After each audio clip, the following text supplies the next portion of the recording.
Welcome to Weekend Ag Matters from the Iowa Agribusiness Radio Network. Join us for an in-depth look at Iowa agriculture. Here's your host, Mark Magnuson.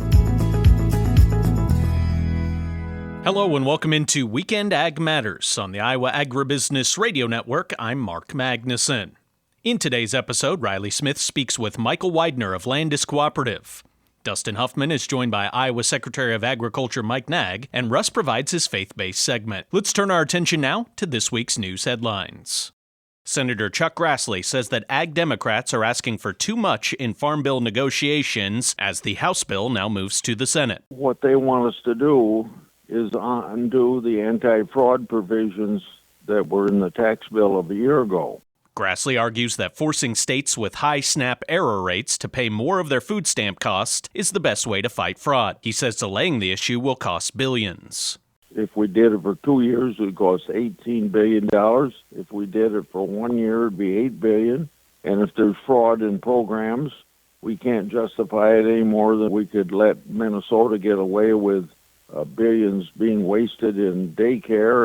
Food stamp reform has derailed Farm Bill negotiations in Congress for 3 years, says Grassley. But we haven't passed a 5-year Farm Bill. Thank God the House passed it. Thank God that Boozman is working real hard to get 60 votes for a bipartisan bill over here in the United States Senate. The House passed its Farm Bill with a vote of 224 to 200, with 14 Democrats backing the bill, but there were no changes to SNAP reforms. Senator Grassley made his comments on Tuesday during his weekly ag conference call with farm broadcasters and reporters.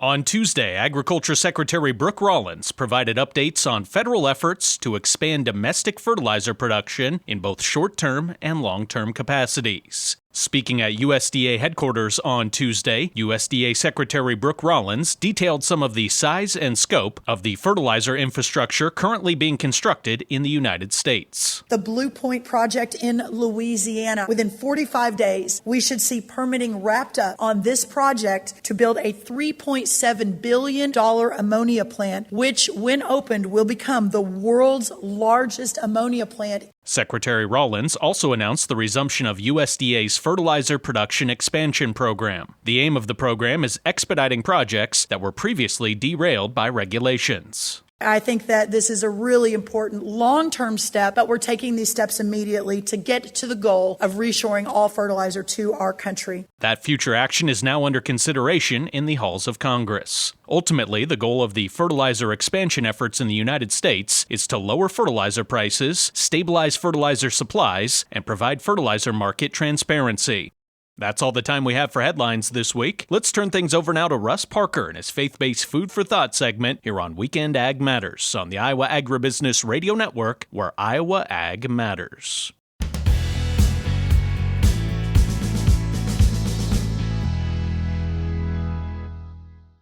Ever heard the expression, "I didn't sign up for this"? It's usually said when we find ourselves in a particular life challenge or when we've been volunteered for something. I uttered those very words the other day while helping move a 600-pound, 36-foot-long movie screen into our hometown theater. It was one of those jobs where everybody grabs hold and before long you realize you're committed, whether you plan to be or not. Long story short, mission accomplished. And I remembered as a kid digging ditches around my dad's house for drainage tile, which was connected to the gutters. Tough digging, lots of rocks, and maybe not a whole lot of enthusiasm on my part. And I recall thinking more than once, I didn't sign up for this. But I was part of the family, and being part of the family meant that there were times you grabbed a shovel because that's simply what needed to be done. And I can guarantee you I never let my dad hear me say, I didn't sign up for this. If he had heard that, I would have been doing a lot more projects that I didn't sign up for. Sometimes we think signing up only happens when we consciously volunteer for something. But often, simply being connected, associated, or belonging, we already are signed up. And the same can be said in our faith life. Reading about Peter denying Jesus got me thinking about that idea. In those fearful moments outside the courtyard, Peter was likely afraid, uncertain, and maybe even ashamed, and likely could have uttered something like, I didn't sign up for this. Yet Peter had already committed himself to following Christ. He was one of his disciples, and he belonged to Jesus. And perhaps that's what discipleship really means, not simply signing a name on a line somewhere, but understanding that through faith and relationship, we are already part of something bigger than ourselves. The Gospel of John reminds us, yet to all who did receive him, to those who believed in his name, he gave the right to become children of God. And being part of God's family means there will be moments where faith asks something of us. Compassion or forgiveness or patience or courage or service. Things we may not have expected, times when carrying the load might feel kind of heavy. But the good news is this, even when Peter failed, Jesus didn't give up on him. And after the resurrection, Jesus restored Peter, forgave him, and called him forward once again. When life hands us something difficult or unexpected or uncomfortable, instead of saying, I didn't sign up for this, we can remember that through faith, we signed up to someone who signed up for us first. Food for thought, I hope. This is Russ Parker. Have a blessed day. Thank you, Russ. Up next, we will have Riley Smith's conversation with Michael Weidner of Landus Cooperative. That's next here on Weekend Ag Matters on the Iowa Agribusiness Radio Network.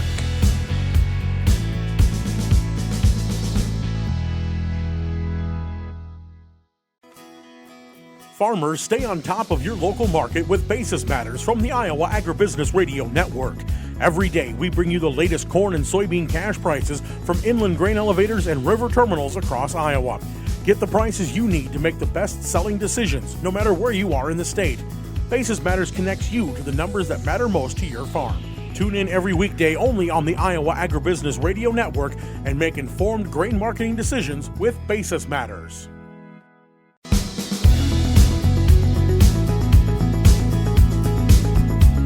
Welcome back to Weekend Ag Matters. Here's Riley Smith.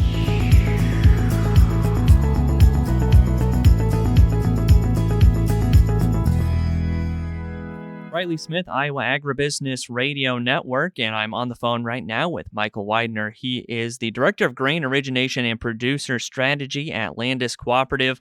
And Michael, this is a very chaotic time with the news headlines going on right now. Is this a good time for farmers to be selling grain?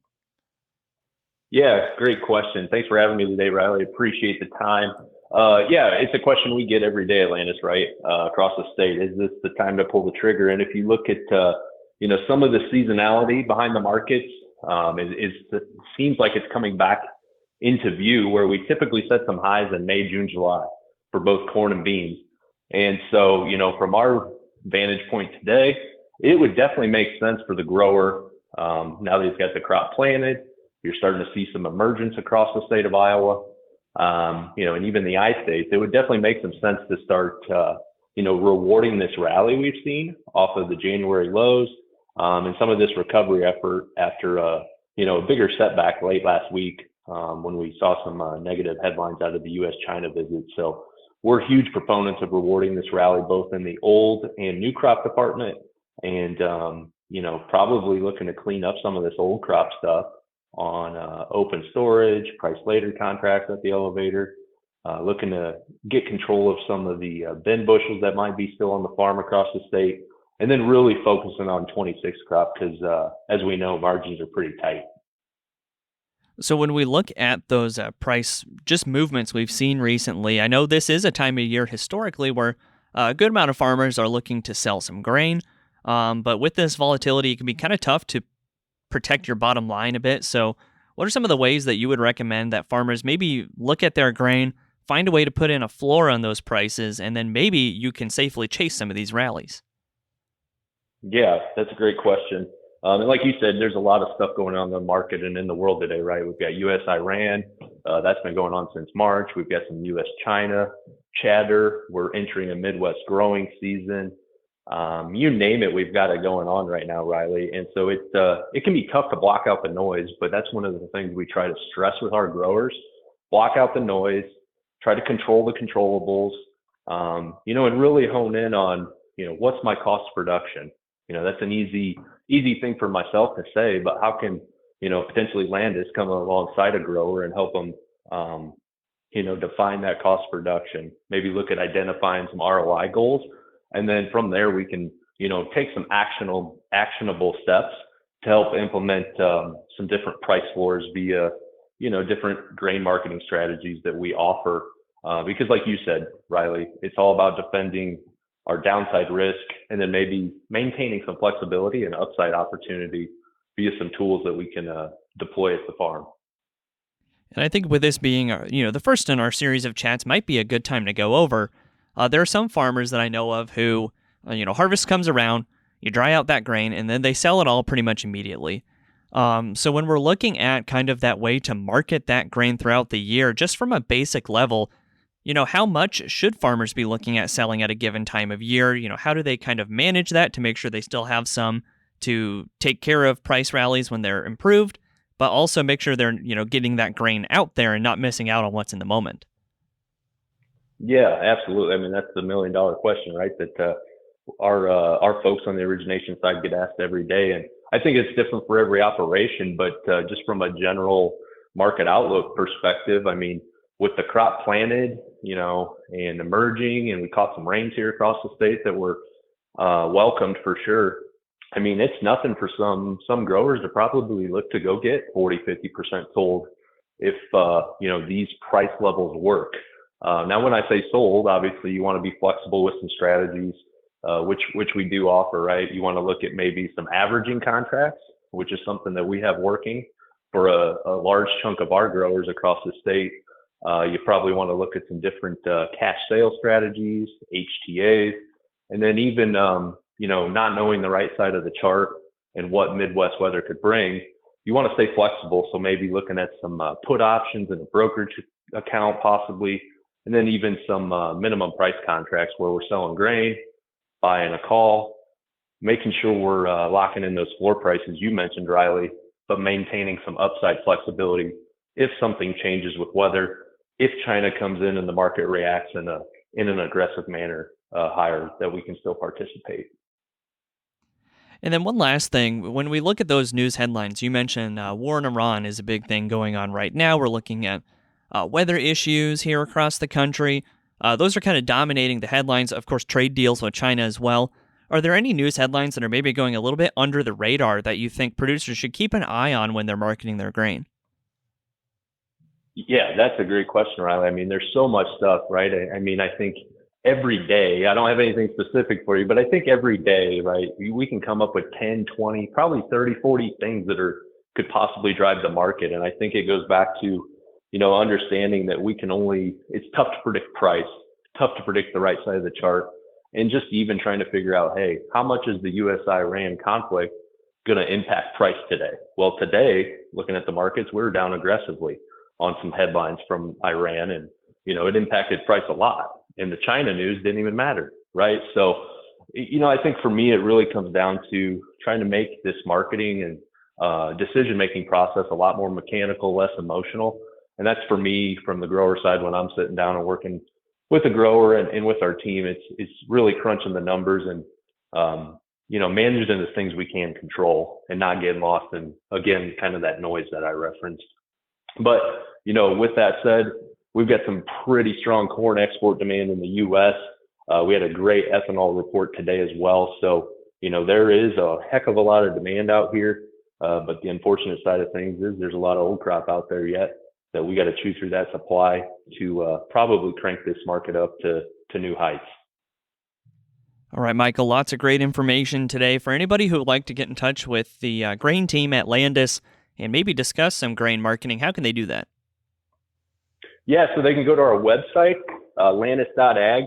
We do have some contact information there in terms of reaching our grain line from a phone number perspective. You can also submit a contact request form, and we're pretty prompt in terms of reaching out to growers and making sure we can set up accounts, talk about grain marketing strategies, and all that fun stuff. So, yeah, really appreciate the time today, Riley. Thanks for having me. Of course, thank you as well, and we'll talk again next week. Thanks again to Michael Weidner of Landus Cooperative for joining us in this week's edition of Weekend Ag Matters. Coming up in segment 3 of the show, Dustin Hoffmann will wrap everything up as he visits with Iowa Ag Secretary Mike Naig. This is Weekend Ag Matters on the Iowa Agribusiness Radio Network.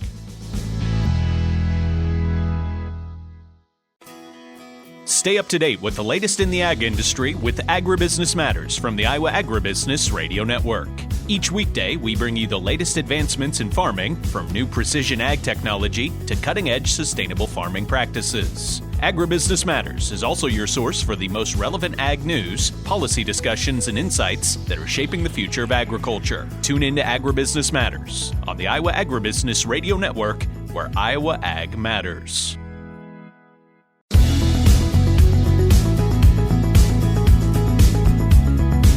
Welcome back to Weekend Ag Matters. Here's your host, Dustin Hoffmann.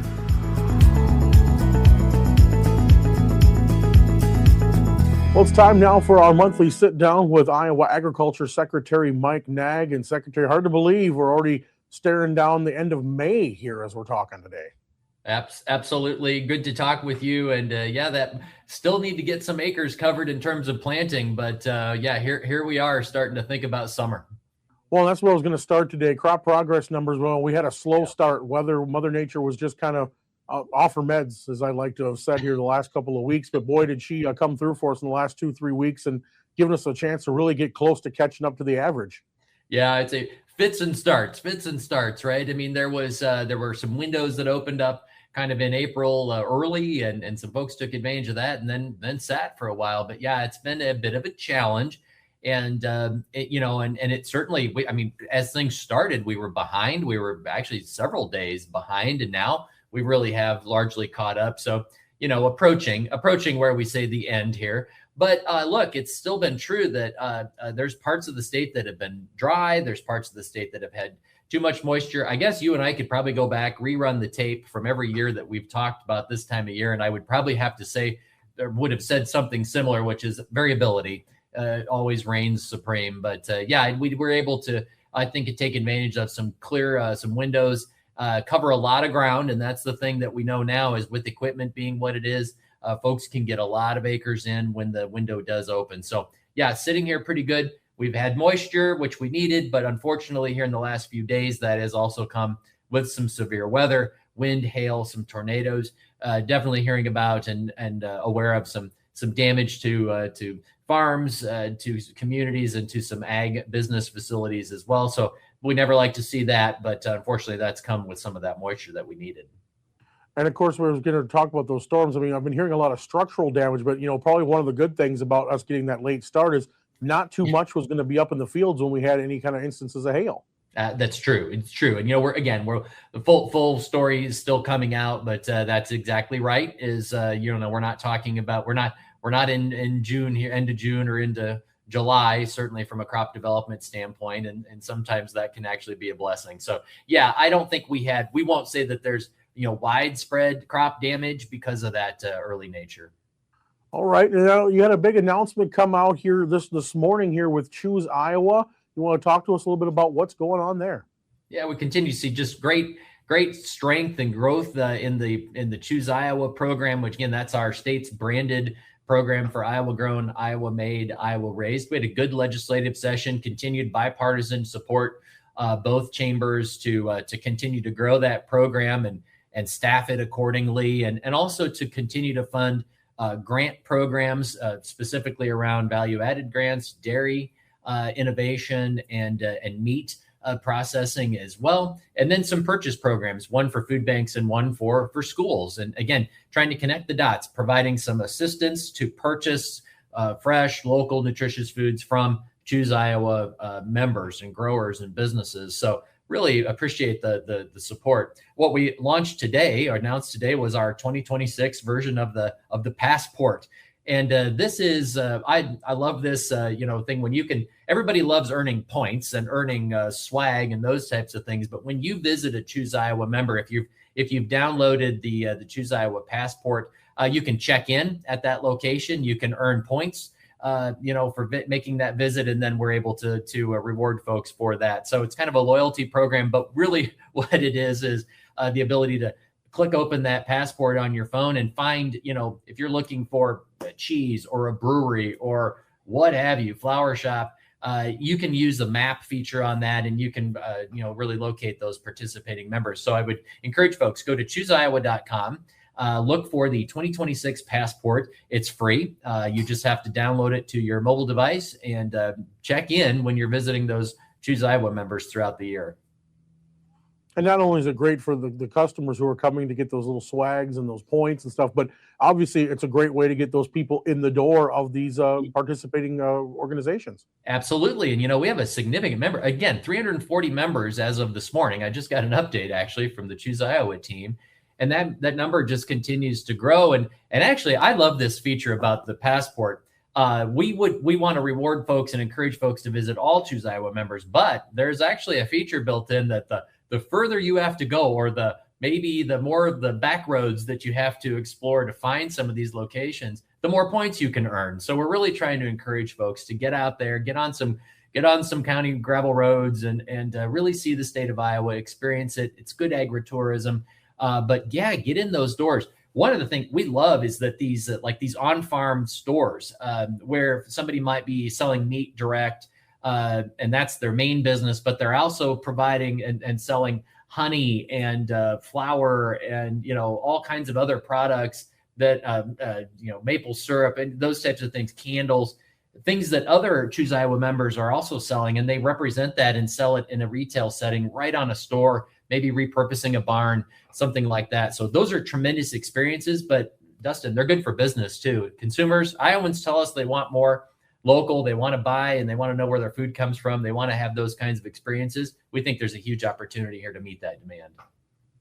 On the beginning of that, we talked about, some of the funding and the support from the legislature on a bipartisan situation, but that session has wrapped up and we got some good stuff here for the ag industry in Iowa. I want to just kind of touch on some of those high points. Yeah, we really do. It was a good session, and property tax and limiting revenue growth for related to local governments is something that helps all Iowans, but certainly the agriculture community has benefited from that. The Farm Act, we talked about that all throughout the really heading into session and throughout. And this, again, the first time that we did comprehensive ag legislation here in Iowa, everything from helping with enhancing our ability to respond to foreign animal diseases, biosecurity, helping to recruit and retain veterinarians who are willing to practice in small communities or rural communities, tax relief for beekeepers. There are some big things and some small things, in that, but really appreciative, again, of the bipartisan, actually overwhelming support for the Farm Act. And it just, again, sends a signal that legislators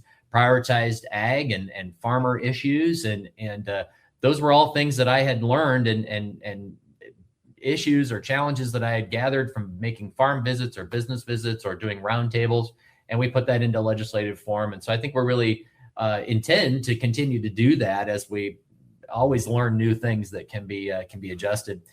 The other piece I think that came together at the end of session and was happy to work on this with the governor and that was a package related to water quality. And really what it did was it took funding that was headed into a fund that was the Finance Authority that wasn't being utilized as it was originally intended when it was authorized years ago. And so we were able to take the existing pot of money that wasn't being used, redirect it to some things that are working. And that really was something that came together as we were getting into the budgeting part of the session. So looking at some targeted conservation work upstream in the watershed, north of the Des Moines metropolitan area in particular, funding specifically nitrate removal capacity with Central Iowa Waterworks, again, that serves the Central Iowa region, but also creating a loan fund and increasing grant dollars for smaller communities to invest in their drinking water, stormwater, and wastewater systems. What this acknowledges, I think, or drives home is that if we're going to assure Iowans that they can have access or will have access to safe drinking water now and into the future, we need to work holistically. We need to work from the farm to the faucet. We need to work upstream in the watershed, but we also have to recognize that weather variability demands or makes it so that we have to also have the water treatment capacity necessary to provide that safe drinking water. So it's an investment, significant, $300 million plus over the next 12 years that is focused on things that are working and the most near-term pressing challenges that we need to address. And then on the federal side, boy, it's been an active couple of weeks. I happened to be out in D.C. when the Farm Bill week was going on there, and the House passing two very important bills there. First with that Farm Bill. I mean, I know it's a step forward, but we got a little ways to go yet. Well, interesting timing for you to be out there and be hearing directly from the players, if you will, the folks that were really driving that. But look, we know how this has to work. To get a farm bill through Congress, you need to pass it through both chambers. And the fact that the House was able to get that done, credit to G.T. Thompson, credit to Iowa's congressional delegation, and specifically Randy Feenstra and Zach Nunn, who both serve on the House Ag Committee. I appreciate their work in particular. But look, a lot of this, this has always been a bit of a disjointed thing, because a lot of what we would normally, or significant part of what would normally be in a farm bill, was actually passed last summer during the One Big Beautiful Bill passage. And this was really needing to finish the job, if you will. No less important, just that it was not the whole package that you might look at normally. But it still sends the signal. We need certainty. We need predictability. We need to recognize that farmers are not in good shape right now, and bring this piece of policy forward. And so we'd love to see it through the House. Now, of course, the question is what happens in the Senate. That was just part of our conversation that we had this month with Iowa Ag Secretary Mike Naig. We will have the second part of that conversation coming up next week on Weekend Ag Matters, where you can find the complete interview on our YouTube channel. And that's going to put the wraps on this week's edition of Weekend Ag Matters. For Russ Parker, Mark Magnuson, and Riley Smith, I thank you for listening. We'll see you next week here on the Iowa Agribusiness Radio Network.